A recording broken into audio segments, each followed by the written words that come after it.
Bonjour, j'ai invité cette semaine Nicole Notat qui nous parle d'une urgence à ses yeux, l'entreprise responsable, et Malek Chebel qui est philosophe et qui nous parle d'un islam de chair et de sang.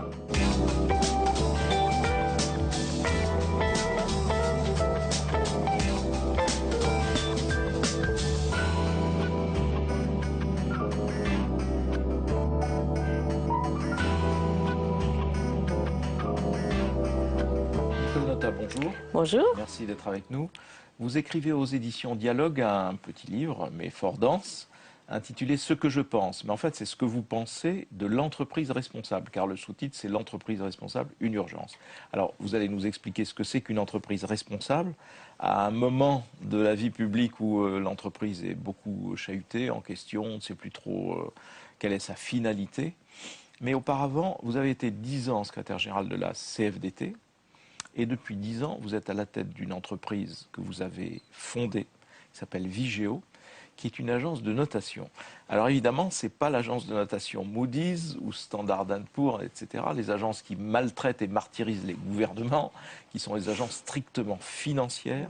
Vous avez étendu le champ de l'observation de façon plus large à ce qu'on appelle une notation sociale, ce qui était évidemment pas surprenant de votre part. Mais c'est quoi déjà votre agence et votre travail?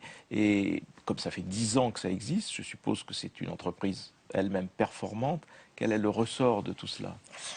Eh bien, justement, quand j'ai créé Vigeo il y a 10 ans, j'avais déjà l'intuition qu'on ne pouvait pas continuer à raconter sur l'entreprise uniquement ce que disaient ses résultats financiers et ce que disaient les agences financières.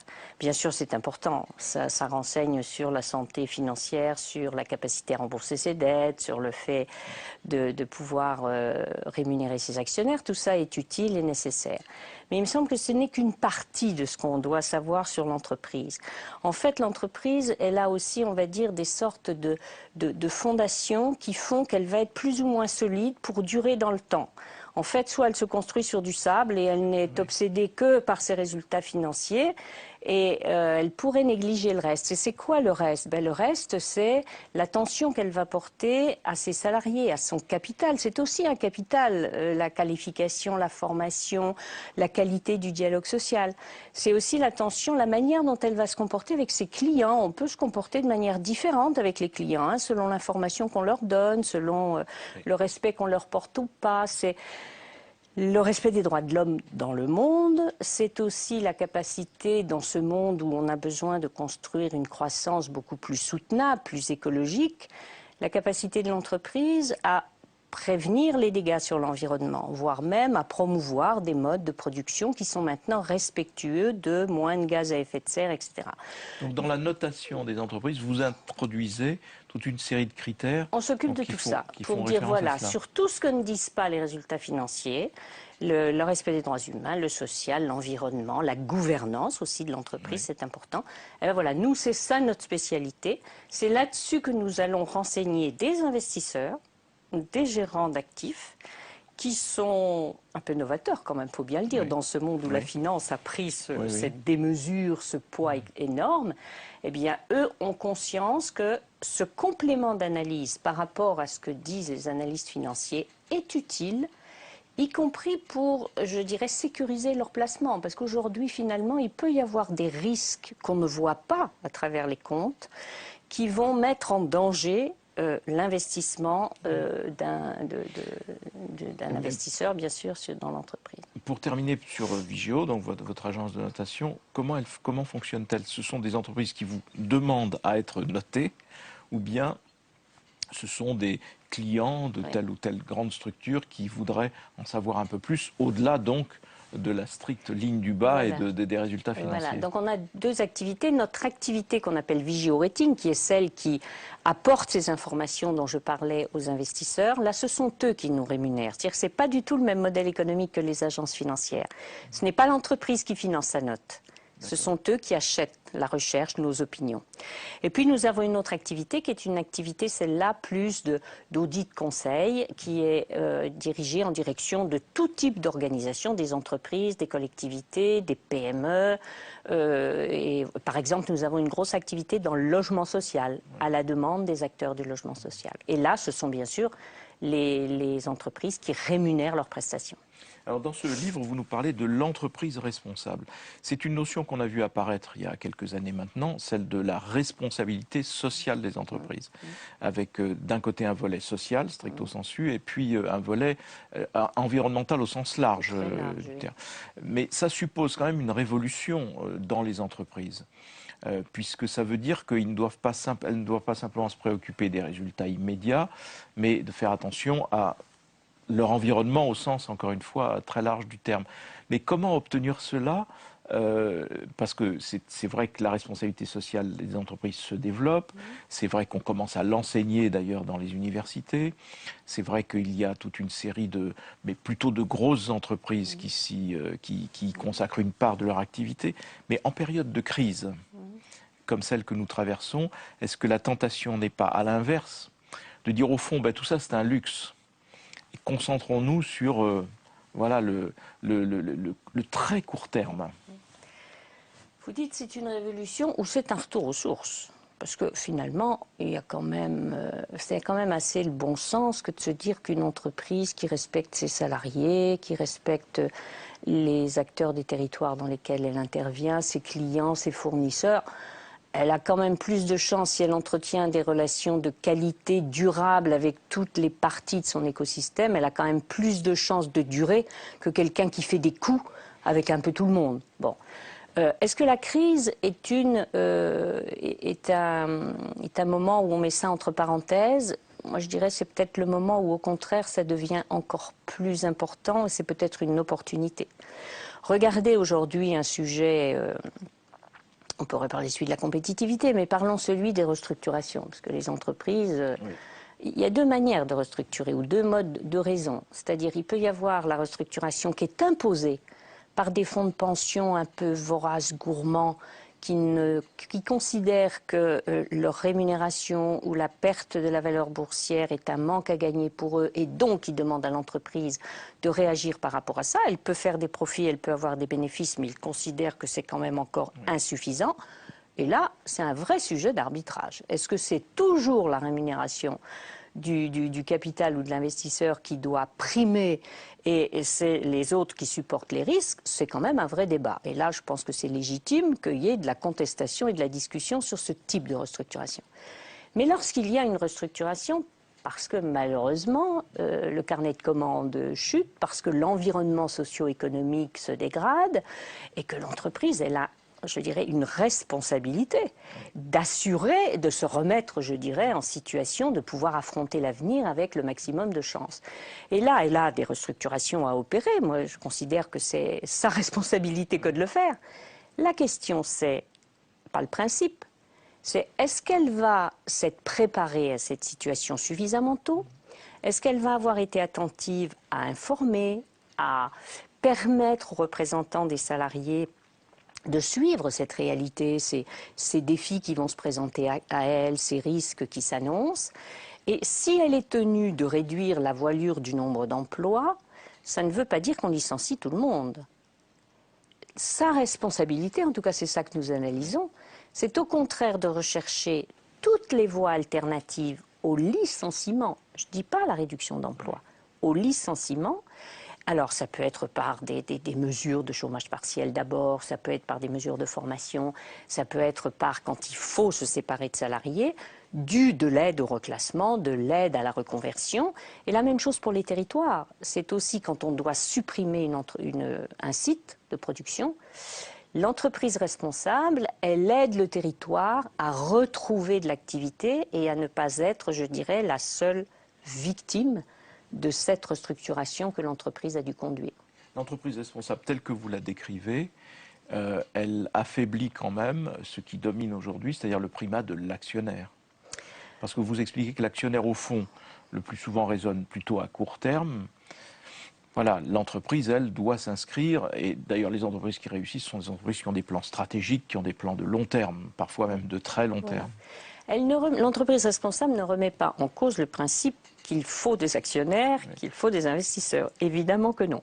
Elle ne remet pas non plus en cause le fait qu'il faut les rémunérer. Oui. D'ailleurs, derrière ces gens qui investissent, c'est souvent notre épargne, Oui. c'est souvent les retraites, enfin les fonds de pension, des caisses de retraite qui investissent pour mieux rémunérer et assurer leurs promesses auprès de leurs mandants, comme on dit. Donc, oui, il faut que ça rémunère. Toute la question, c'est avec quel niveau. Quand on était sur des attentes de rémunération à 2 chiffres, rapides, là, il y a de la démesure, il y a eu un excès de pouvoir de la finance, y compris sur les chefs d'entreprise. Les chefs d'entreprise, d'une certaine manière, on leur demandait de s'aligner sur cette réalité-là. Donc, effectivement, l'entreprise responsable, c'est celle qui dit oui, actionnaires et investisseurs, je suis attentif à vos intérêts, mais je n'y suis pas attentif au point de négliger et de faire porter toute cette valeur que vous attendez de moi, je ne la fais pas au détriment des autres. C'est-à-dire je ne construis pas de la valeur boursière et financière au détriment de la valeur sociale et de la valeur environnementale, qui sont aussi une question de valeur. Vous savez, c'est l'histoire de Stiglitz qui réfléchit sur est-ce que le PIB, c'est uniquement la mesure, l'addition de chiffres financiers, ou est-ce qu'il y a autre chose à mesurer pour apprécier la santé d'un pays ou d'une économie. Stiglitz, qui est un prix Nobel d'économie, et qui avait été sollicité notamment par le précédent président de la République pour essayer d'élaborer approcher une espèce de bonheur national brut. Oui, après on met les mots. Tout ça, c'est évidemment la simplification médiatique. Juste un mot avant de nous quitter, Nicole Notat. Comment regardez-vous le nouveau pouvoir exécutif dans le chahut actuel et dans les arbitrages et la gestion de la crise qui est la Vous avez parlé de chahut, je trouve qu'effectivement, le Premier ministre en particulier, je trouve qu'on le chahute, parfois honnêtement un peu abusivement. Alors je conçois que ce gouvernement n'est pas aux affaires depuis très longtemps. Je conçois aussi, c'est pas que je conçois, je constate qu'il arrive dans un environnement socio-économique, financier très difficile. Bon, il y a une période de rodage, qui est quelques maladresses. Vraiment, on en a vu d'autres d'ailleurs. Hein. Et que les décisions à prendre ne sont pas des décisions qu'on obtient en claquant des doigts, ce que d'aucuns ont parfois le sentiment laissent penser. Donc oui, il est souhaitable que bien sûr le gouvernement donne le cap, qu'il dise où il veut aller, qu'il apporte les bonnes solutions. Enfin, j'ai envie de dire de temps en temps qu'on le laisse un peu travailler aussi, quoi. Voilà, on va rester sur cette conclusion, Nicole Notat. Merci. Donc je rappelle que vous avez écrit Ce que je pense. C'est aux éditions Dialogue, l'entreprise responsable, une urgence. Et donc c'est toute la réflexion sur la façon dont vous décrivez ce que vous appelez une nouvelle frontière entre la société et les entreprises, sur une conception qui, à vos yeux, doit finir par s'imposer et qui ne consiste pas à ne regarder que les résultats financiers, mais à regarder tout l'environnement d'une entreprise. Merci, Nicole Notat. Merci à vous.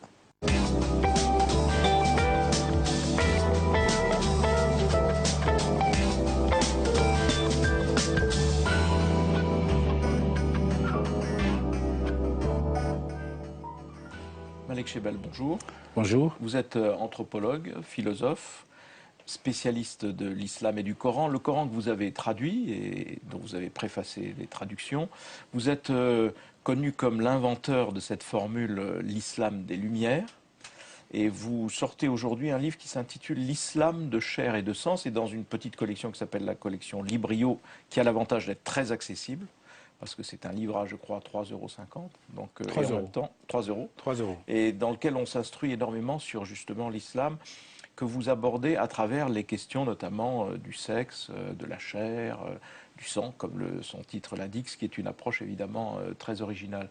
Mais je voudrais auparavant qu'on commence par ce sondage, énième sondage, qui montre une espèce de montée d'une inquiétude diffuse chez les Français vis-à-vis de l'islam, avec tous les mélanges que cela peut comporter, évidemment, parce qu'on mélange souvent le radicalisme d'un certain nombre de groupes terroristes avec l'islam et ceux qui pratiquent la religion musulmane. 43% des Français considèrent que l'islam est une menace pour leur identité. Alors, pour des gens comme vous qui passez votre temps à faire la pédagogie de ce qu'est vraiment l'islam. Voilà, comment réagissez-vous à ce... Ben, je réagis simplement. C'est que s'il y a 43% de gens qui estiment que l'islam est un danger pour eux, il y a au moins, et ça c'est assez réconfortant, si vous voulez, 63%, 67%, si vous voulez, qui sont, qui sont finalement à l'aise avec cette religion.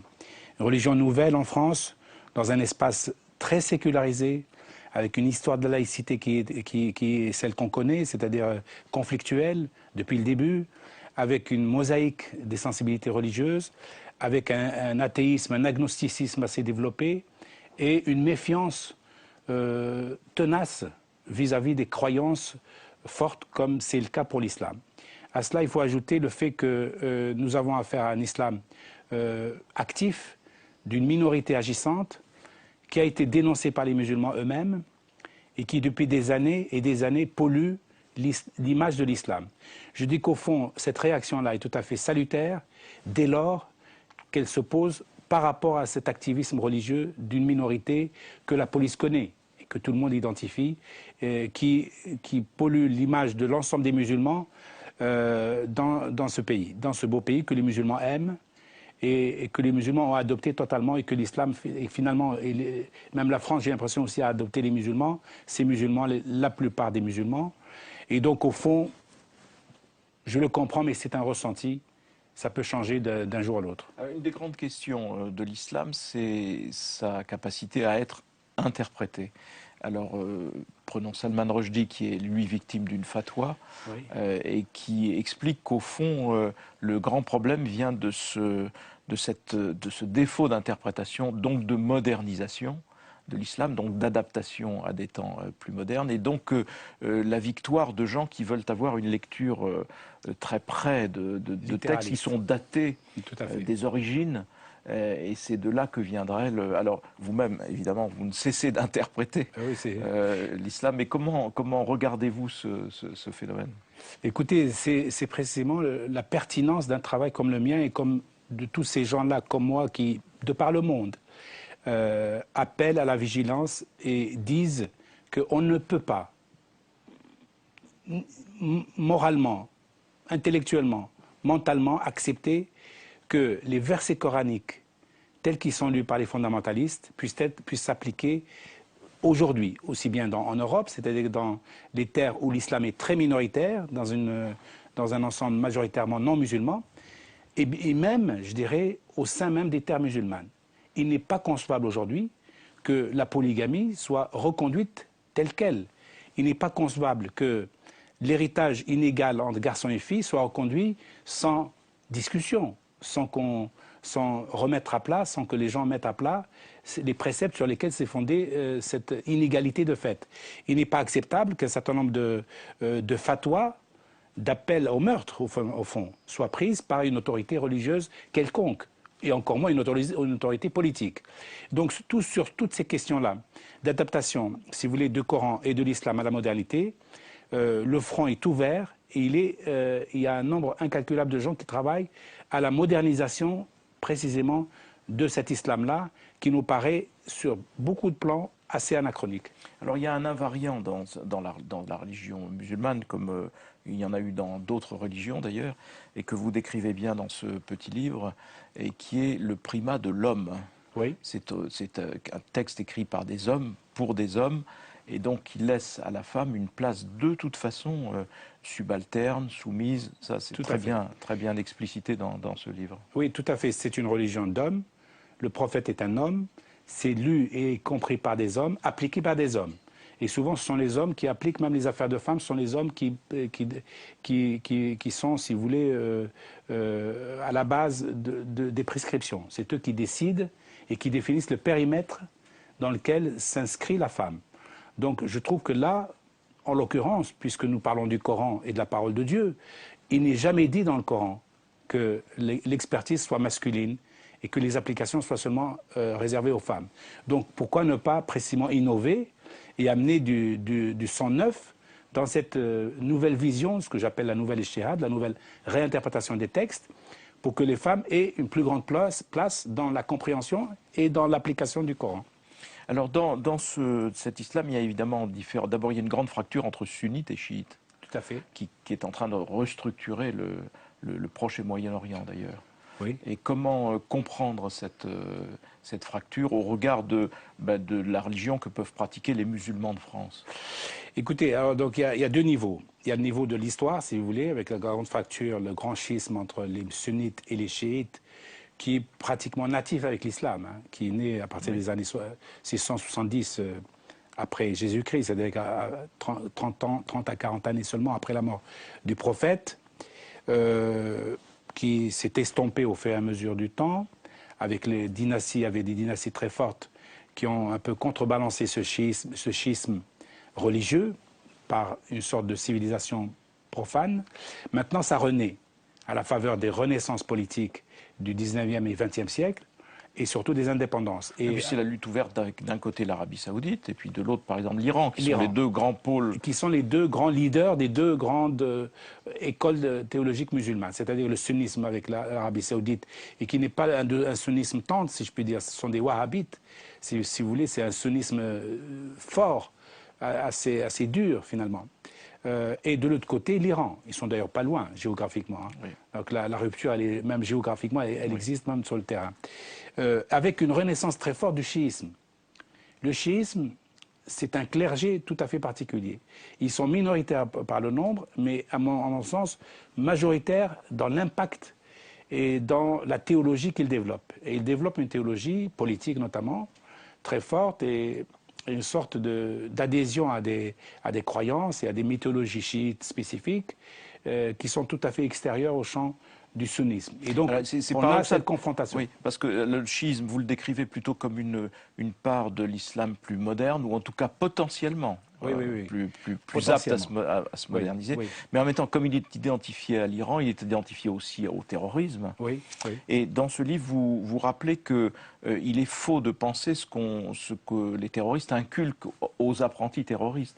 C'est-à-dire que le suicide par les armes et l'accès au paradis. Et vous expliquez que dans le Coran, c'est le contraire. C'est le contraire. Personne, aucun suicidé n'arrivera au paradis d'Allah. Ça, c'est dit dans le Coran. Donc, je n'invente rien.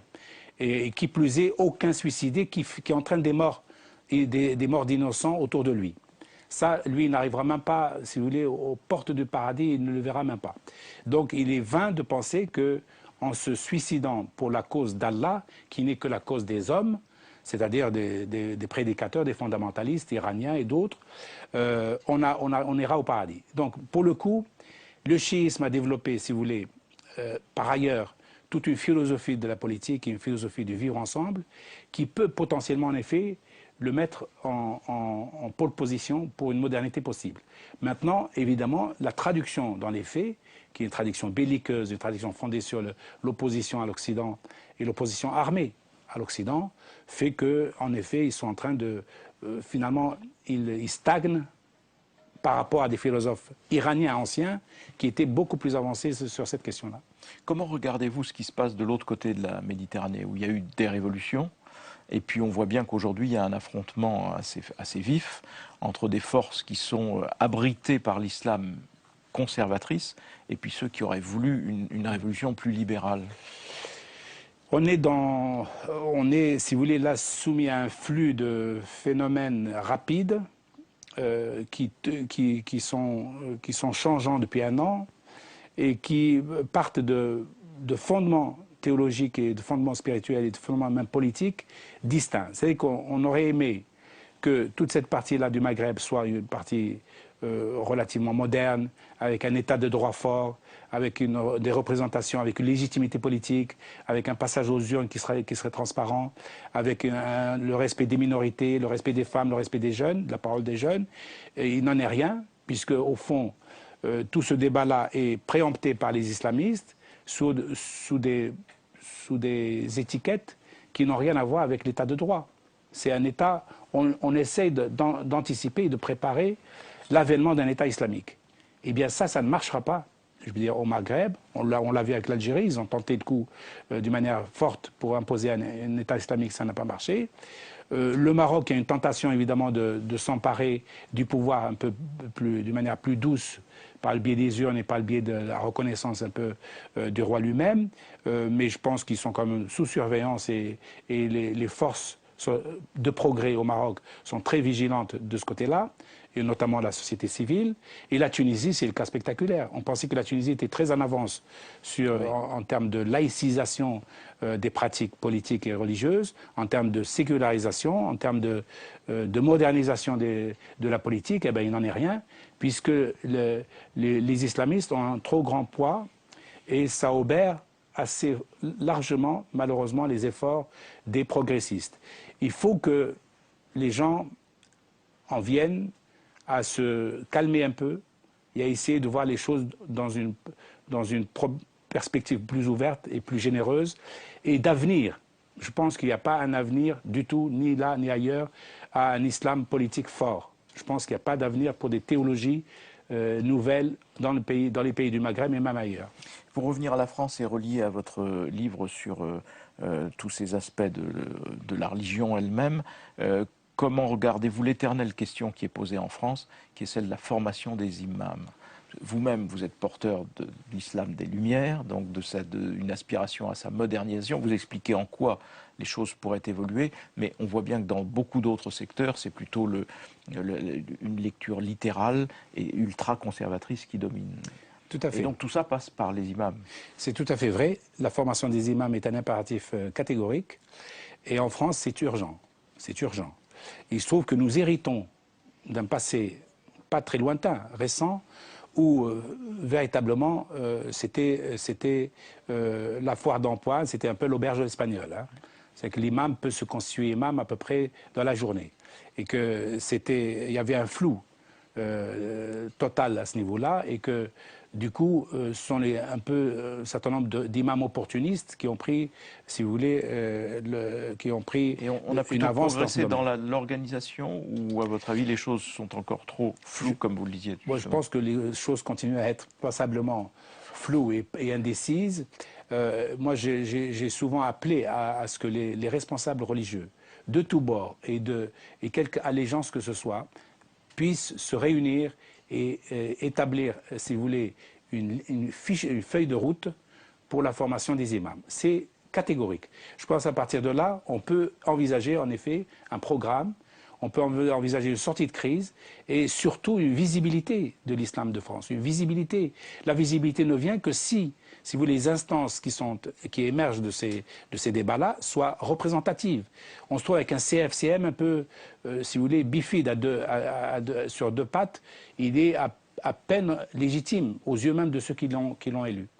Voilà, mais enfin le cœur de votre ouvrage, donc l'islam de chair et de sang, c'est une plongée dans l'interprétation des textes et une explication assez précise, historique, d'un certain nombre de composantes de la religion musulmane et des façons dont elle pourrait évoluer. Merci Malek Chebel. Et celles et ceux d'entre vous qui souhaitaient retrouver les propos de Malek Chebel et de Nicole Notat ont rendez-vous à tout moment sur publicsena.fr.